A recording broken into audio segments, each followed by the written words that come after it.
The Battle of Vienna was the turning point in the war between the Austrian Empire and the Ottoman Empire. The Ottoman Empire, led by King Suleiman the Magnificent, had the biggest and best army in the world, numbering about 300,000 men-ish, give or take 20,000. So the army consisted of a corps of elite janissaries, which were the equivalent of today's Marine Corps, and had the best rifles and artillery in the world. And it was a siege of the city of Vienna in Austria, the capital of the Austrian Empire. So the Austrian Empire was on the brink of destruction, but they won the siege.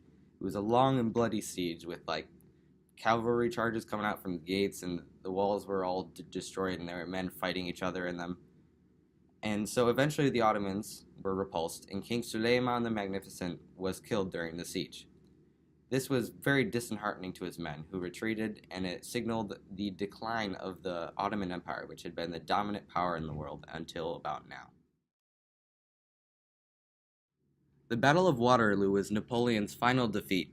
Napoleon was the Emperor of France for a very long time, and he almost conquered the entirety of Europe, but was turned back in Russia. He was later exiled by the British on the island of Elba, but he escaped, and he landed in Marseille.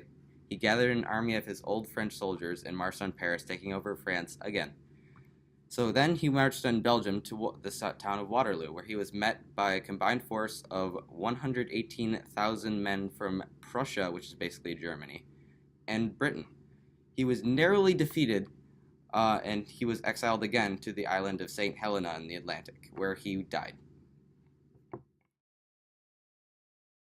The Battle of Gaugamela was a decisive defeat for the Persian Empire, but before the battle, the Persian Empire controlled all of the known world for them, except for Greece. They tried to attack Greece multiple times but failed. I'll talk more about that later.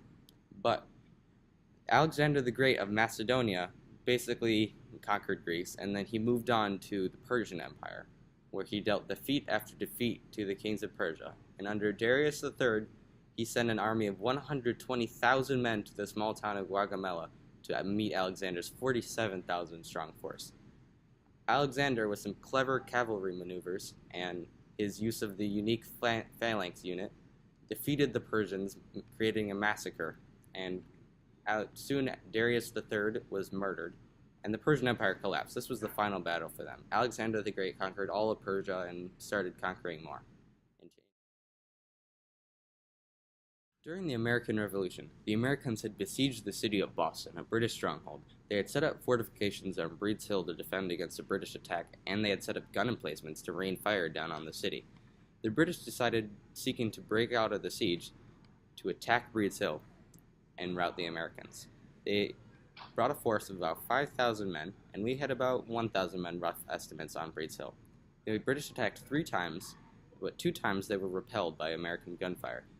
They made it up the hill the 3rd time only after the Americans had run out of ammunition and gunpowder, so it resulted in deadly hand-to-hand combat, which the British were much better at, and they routed the Americans. The British suffered a loss of about 1,000 men dead, and the Americans had lost about 100 men. So it was a victory for the British, but a morale victory for the Americans. It showed we had our mettle and we could fight. This led to the rest of the revolution, which we won. You're here today.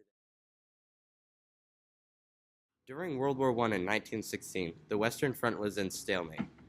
The British were seeking a strategic breakthrough, so they sent 2,900,000 combined British and French forces against 1,500,000 German defenders. This battle was called the Battle of the Somme, and it was part of a major string of Allied offensives in 1916 against the Central Powers. On the first day of fighting, the British lost 57,000 men, and in total, the British and French had combined losses of about 600,000 men. The Germans had lost about 500,000 men. This was devastating for both sides, and the battle still ended in stalemate with no strategic breakthrough for the British. Fun fact, this battle was actually the first time tanks were used. The Battle of Gettysburg was a major turning point in the war for the Union, or the North side. It was the farthest north the Southerners, or the Confederates, would ever get, and it was a crushing defeat for their greatest general, the South, General Lee. He had an army of about 71,000 veteran troops who had been through so many battles, and then the North had about 104,000 men, who turned them back and chased them south. Each side took about 23,000 casualties, with a grand total of about 46,000 men dead. The Battle of Thermopylae was the first battle of the second attempted invasion of Greece by the Persian Empire. It was made famous by tales of the 300 Spartans, which is a movie now called 300. The Greeks realistically had about 6,000 men from all kinds of different city-states. The Persians had about 200,000 men by modern estimates, but by ancient estimates, they had 2 million men. Decide which one you want to believe. Anyway, the Greeks took about 20,000 men with them after they lost the battle because a traitor led the Persians to a secret path behind them. The Persians did not win the war, however. They were turned back eventually by the other Greek city-states, so King Leonidas' sacrifice was not in vain. The Battle of Stalingrad was one of the deadliest battles of World War II, and it was fought between the Soviet Union and the Nazi German Empire.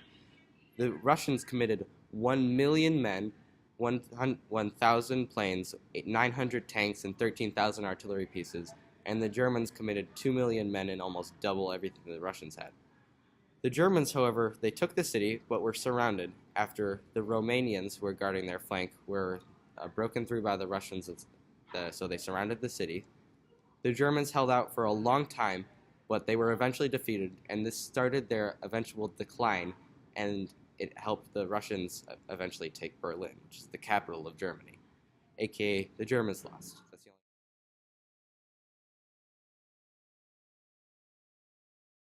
D-Day was the Allied invasion of Europe during World War II after the Third Reich, the Nazi Germany, had conquered France.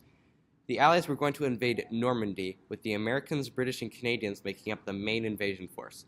But there were also French, Czechs, Poles, Australians, Kiwis, Dutch, Belgium, Norwegians, Danish, and a whole bunch of other countries that the Nazis conquered. So, the Allies were invading with about 156,000 men, and the Germans were defending with about 50,000 men. The Allies took 10,000 men dead, and the Germans had 9,000 dead or wounded. The battle was an eventual victory for the Allies because they conquered the beaches and they moved into France, and then they moved into the actual country of Germany, spelling doom for the Third Reich because technically if the Germans had stopped the Allies on the beaches of Normandy where they landed, we wouldn't have won the war. This has just been a total failure, and the Russians would have been pushed back because the Germans could divert resources and manpower to the Eastern Front, which is where the Russians were fighting, therefore leading to probably the defeat on battles I've talked about earlier, such as the Battle of Stalingrad. So be glad it was a success, because that's probably the whole reason why you are here now. The Trojan War was a war of mythical proportions, and it was all in one battle, with all the Greek city-states uniting to take the city of Troy. The number of men is unknown, but it is said it was the greatest invasion force of all time, with some ancient estimates of like 10,000 ships. Now, the battles were like epic. There was 1v1s going on. There were famous heroes such as Achilles, Odysseus, Ajax, and Prince Hector. It was said that the rivers literally ran red with the blood of dead men, which is horrifying.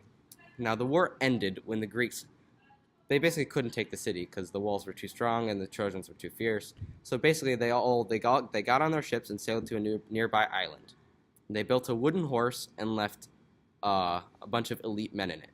So they left it as a gift, and the people of Troy took it in because they were like, yay, we won the war. They made this gift for us. Let's all celebrate. And in the dead of night, the Greeks came out when everyone was asleep. They opened the gates, let the actual Greek army in who had sailed back, and they basically burned the city and massacred everyone inside. So it was a fun and epic battle. Those are my top 10. Thank you very much.